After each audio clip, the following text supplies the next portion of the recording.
میں عرض کروں آپ کے سامنے کہ دیکھیے دنیا کے اندر فساد اور بگاڑ، قتل و خونریزی کے عام طور سے مفکرین اور حکماء نے تین چیزوں کو قرار دیا ہے۔ وہ تین چیزیں کیا ہیں؟ زن اور زر اور زمین۔ زن، زر، زمین، ان تینوں سے فساد اور بگاڑ پیدا ہو رہا ہے۔ میرے بھائیو اور دوستو، غور کیجئے کہ ان تینوں کے بارے میں اسلام کی تعلیمات کیا ہیں۔ جہاں تک مسئلہ ہے زن کا، تو یقیناً عورتوں کی وجہ سے قتل خونریزی ہو رہی ہے۔ روزانہ پیپر میں، میڈیا میں کسی نہ کسی نوجوان لڑکے کی، کسی دوشیزہ کے قتل کی، یا ایک ہی دن میں بہت سارے نوجوان اور دوشیزاؤں کے قتل کی، جلائے جانے کی خبریں آ رہی ہیں۔ کیوں؟ ان کے ناجائز مراسم ہوتے ہیں، ناجائز تعلقات ہوتے ہیں، شوہر بیوی سے بدگمان ہوتا ہے، بیوی شوہر سے بدگمان ہوتی ہے، یا اسی طرح اور بھی اسباب ہوتے ہیں جس کی وجہ سے قتل ہوتا ہے۔ لیکن ہمارے مذہب اسلام نے پردے کا حکم دے کر کے، حجاب کا حکم دے کر کے عزت و عصمت اور آبرو کی حفاظت کا سامان کر دیا ہے کہ سماج میں، معاشرے میں زناکاری پھیلنے نہ پائے، بدکاری پھیلنے نہ پائے، بے حیائی پھیلنے نہ پائے۔ قرآن کریم کا مطالعہ کیجئے، اللہ سبحانہ وتعالی نے مخاطب کیا اپنے نبی جناب محمد رسول اللہ صلی اللہ علیہ وسلم کو۔ سورہ احزاب کی تلاوت کیجئے۔ یا ایھا النبی قل لازواجک وبناتک ونساء المؤمنین ان یدنین علیہن من جلابیبہن، کہ اے نبی صلی اللہ علیہ وسلم آپ فرما دیجئے اپنی عورتوں سے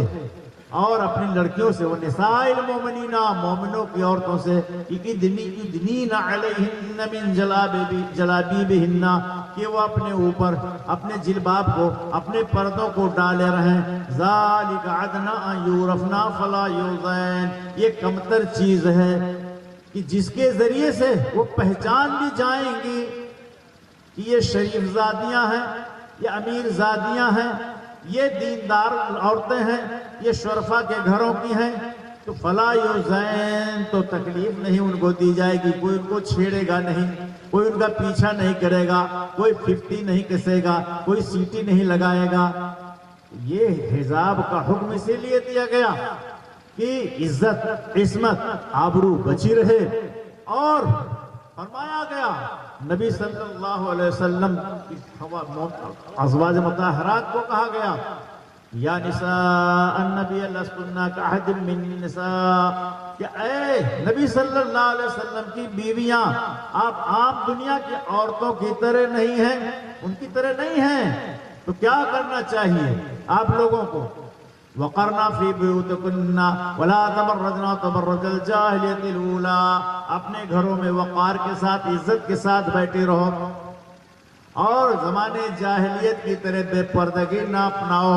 جس طرح سے زمانے جاہلیت کی عورتیں بے پردہ ہو کر، بے حجاب ہو کر گھروں سے نکلا کرتی تھی، تو تم اس طرح سے اپنے گھروں سے نہ نکلا کرو۔ تو اس طرح سے یہ اللہ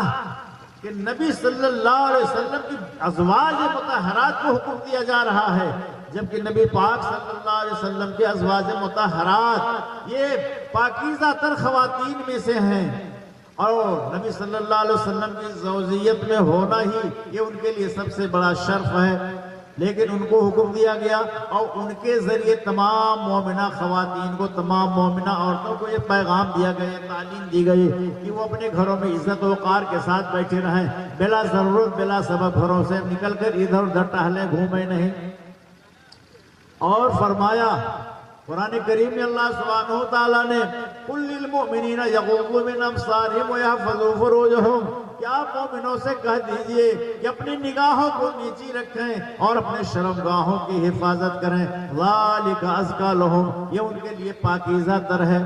وَقُلْ لِلْمُؤْمِنَاتِ يَغْضُضْنَ مِنْ أَبْصَارِهِنَّ وَيَحْفَظْنَ فُرُوجَهُنَّ،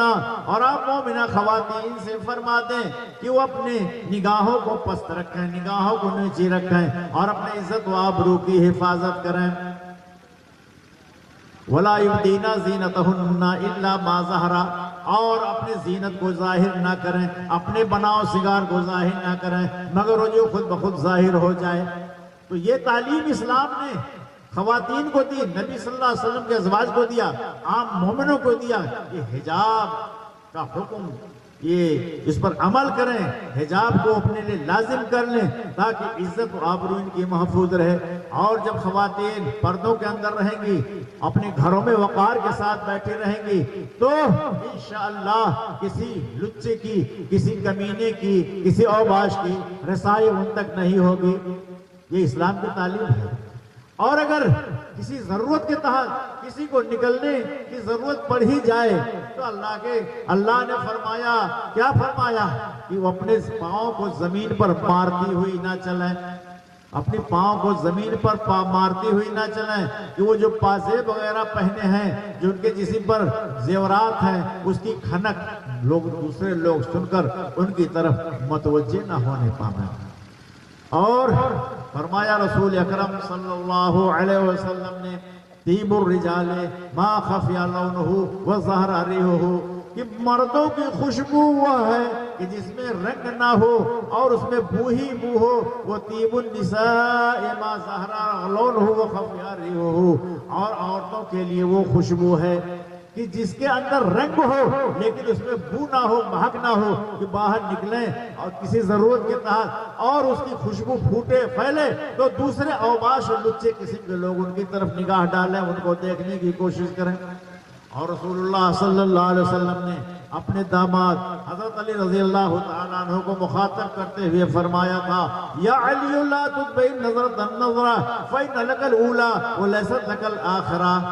فرمایا کہ اے علی، ایک نگاہ کو دوسری نگاہ کے پیچھے نہ ڈالو۔ پہلی نگاہ جو تمہاری اچٹتی ہوئی پڑ گئی کسی خاتون پر، کسی اجنبیہ پر، وہ معاف ہے، لیکن اب دوسری نگاہ ڈال کر کے اس کے محاسن کو، اس کے نشیب و فراز کو دیکھنے کی کوشش نہ کرو۔ تو بات صرف اتنی نہیں ہے کہ عورتوں کو گھروں میں بیٹھنے کا حکم دیا گیا، بلکہ مرد جو ادھر ادھر چلتے پھرتے ہیں اپنے ضرورتوں کے ساتھ بازاروں میں اور ضرورتوں کے راستوں میں چلتے ہیں، دوسری اجنبی عورتیں آ رہی ہیں جا رہی ہیں تو ان کے اوپر اپنی نگاہ نہ ڈالیں۔ اور نہ صرف یہ کہ مومنہ عورتوں پر، چاہے مومنہ ہوں چاہے غیر مومنہ ہوں، کسی کے اوپر اپنی نگاہ نہ ڈالیں۔ تو مردوں عورتوں دونوں کو پردے کرنے کا حکم دیا گیا ہے۔ یہ اسلام کی پاکیزہ تعلیمات ہیں میرے بھائیوں دوستو، کہ عزت ناموس محفوظ رہے، اور جب بے پردگی نہیں ہوگی تو فساد نہیں ہوگا۔ اسلام نے فساد کے اس ایک راستے کو بند کیا اور اس کے جتنے ناکے تھے، جتنی صورتیں تھیں، سب پر قدغن لگا دیا۔ تو یہ مسئلہ ہو گیا پردے کا۔ اور دیکھیے فرمایا اللہ کے رسول صلی اللہ علیہ وسلم نے، بخاری شریف کی روایت ہے، کیا فرمایا؟ دھمکی بھی دی گئی ہے کہ نصیحت اگر کارگر نہیں ہو رہی ہے تو دھمکی بھی دی گئی ہے۔ اللہ کے رسول صلی اللہ علیہ وسلم نے فرمایا، صنفان من اہل النار لم ارہما، جہنمیوں کی دو قسموں کو میں نے ابھی تک نہیں دیکھا ہے۔ اور سارے لوگوں کو دیکھ لیا، کفار کو دیکھا، مشرکین کو دیکھا، یہود کو دیکھا، لیکن جہنمیوں کی دو قسمیں ایسی ہیں جن کو میں نے نہیں دیکھا ہے۔ وہ دونوں قسمیں کون ہیں؟ ایک تو مردوں کی وہ قسم ہے کہ ان کے ہاتھوں میں اسیات کا اذناب البقرے، ان کے ہاتھوں میں کوڑے ہوں گے گائے کے دم کی طرح، کہ اس کے ذریعے سے لوگوں کو مارتے چلیں گے، مارتے پھریں گے۔ یہ جہنمی ہوں گے کیونکہ فاسق، فاجر، نیک، صالح اور معصوم سب کو مارتے پیٹتے چلیں گے، تو یہ لوگ جہنمی ہوں گے۔ اور دوسری قسم کون سی ہے؟ نساء کاسیات عاریات مائلات ممیلات، وہ عورتیں کہ وہ کپڑا تو پہنے ہوں گی، نساؤن بہت ساری عورتیں، کاسیاتون کپڑا تو پہنے ہوں گی، لیکن عاریاتون لیکن وہ ننگی ہوں گی۔ کپڑا ان کا اس انداز کا ہوگا کہ وہ باریک کپڑے ہوں گے کہ جس کے پہننے کے باوجود بھی ان کا حسن جھلک رہا ہوگا، ان کے اعضاء نمایاں ہوں گے، دکھائی پڑ رہا ہوگا۔ اور اسی طرح سے یا تو چھوٹے کپڑے پہنے ہوں گی کہ چھوٹا اس قدر ہوگا کہ ان کے پیر، ان کی رانیں جو پردے میں داخل ہیں، ان کا پیٹ، ان کا سینہ جو پردے میں داخل ہے، وہ سب ان کپڑوں کے چھوٹا پن کی وجہ سے دکھائی پڑے گا۔ تو ایسی عورتوں کو ہمارے رسول جناب محمد رسول اللہ صلی اللہ علیہ وسلم نے جہنمی قرار دیا۔ نساء کاسیات عاریات مائلات ممیلات، اور ان کی پہچانی بھی بتایا ہے کہ وہ غیر مردوں کی طرف، پرائے لوگوں کی طرف مائل ہوں گے، ان کا رجحان ہوگا، اپنی طرف لوگوں کو دعوت نظارہ دیں گی، اپنی طرف مائل کریں گی۔ رؤوسہن کاسنمۃ البخت، ان کے سر بختی اونٹوں کی طرح ہوں گے کہ جی بختی ایک قسم کے اونٹ ہوتے ہیں کہ ان کی کوہان کسی ایک طرف جھکی ہوئی ہوتی ہے، تو اسی طرح سے یہ بڑی بڑی چوٹیاں اور بڑے بڑے جوڑے اپنے سروں پر رکھے ہوں گی اور کسی ایک طرف ان کا جھکاؤ ہوگا۔ لا یجدنا ریح الجنہ رائحۃ الجنہ، یہ عورتیں جنت کی خوشبو نہیں پا سکتی ہیں، جبکہ جنت کی خوشبو پائی جا رہی ہے اتنے دوری سے، یعنی علماء کی تشریح کے مطابق یہ 40 سال کی دوری سے جنت کی خوشبو پائی جاتی ہے، لیکن یہ عورتیں جنت میں جانا تو دور کی بات ہے، جنت کی خوشبو بھی نہیں پا سکتی ہیں۔ یہ ہمارے پاک پیغمبر جناب محمد رسول اللہ صلی اللہ علیہ وسلم کی دھمکی آمیز تعلیم ہے۔ میں اپنی ماؤں سے، بہنوں سے، بیٹیوں سے عرض کرنا چاہتا ہوں کہ مکمل طور سے حجاب کا اہتمام کریں، پردے کا اہتمام کریں، اور بے پردہ ہو کر کے، باریک لباس پہن کر کے، چھوٹا اور تنگ لباس پہن کر کے، اسی طرح سے خوشبو لگا کر کے گھروں سے باہر نہ نکلیں۔ اگر ان کو اولاً تو نکلنا نہیں چاہیے، لیکن اگر کوئی ضرورت پیش آ جائے تو وہ اپنے گھروں سے باہر نہ نکلیں۔ کچھ مواقع ایسے ہوتے ہیں کہ جہاں جانا پڑتا ہے، چنانچہ اللہ کے رسول صلی اللہ علیہ وسلم نے فرمایا لا تمنعوا امان اللہ من المساجد، کہ اللہ کے بندیوں کو اللہ کے گھروں سے نہ روکو۔ معلوم ہوا کہ عورتوں کا مساجد میں نماز کی ادائیگی کے لیے جانا درست ہے، عیدگاہوں میں جانا درست ہے، اور اگر کوئی تعصب و تنگ نظری کے بنا پر قدغن لگاتا ہے، رکاوٹ ڈالتا ہے، تو گویا کہ وہ حدیث رسول صلی اللہ علیہ وسلم کی مخالفت کرتا ہے۔ اس وقت ہمارے ہندوستان میں ایک مسئلہ یہ بھی چھڑا ہوا ہے اور کورٹ میں زیر بحث ہے، کسی خاتون کو مسجد میں جانے سے منع کیا گیا تھا تو اس نے کورٹ میں دعویٰ کر دیا ہے، کورٹ کا فیصلہ آنا بھی باقی ہے۔ بہرحال میں عرض یہ کر رہا ہوں کہ ایک ضرورت تو عورتوں کی یہ ہو گئی کہ وہ عبادت کی خاطر مسجد میں اگر جانا چاہیں تو جا سکتی ہیں، افضل نہیں ہے،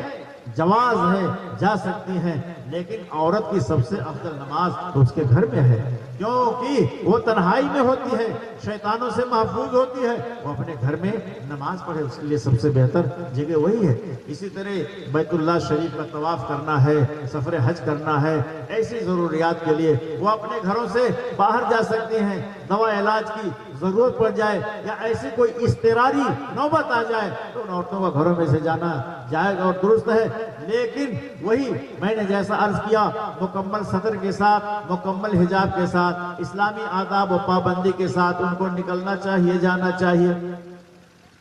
تو میں عرض یہ کر رہا ہوں میرے بھائیوں دوستوں کہ خواتین کے حوالے سے جو فتنہ ہے، جو فساد ہے، اسلام نے اس کے تمام راستوں کو بند کر دیا ہے، لیکن دوسرے لوگوں کو دیکھیے، دوسری قوموں کو دیکھیے کہ کس طرح سے وہ بے پردگی اور بے حیائی کی تعلیم دے رہے ہیں، اور صرف نہ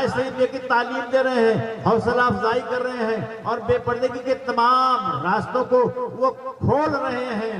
کوئی بھی اشتہار ان کا اس وقت تک مکمل نہیں ہوتا ہے جب تک کسی خاتون کی، کسی عورت کی، کسی دوشیزہ کی اس میں تصویر نہ ہو،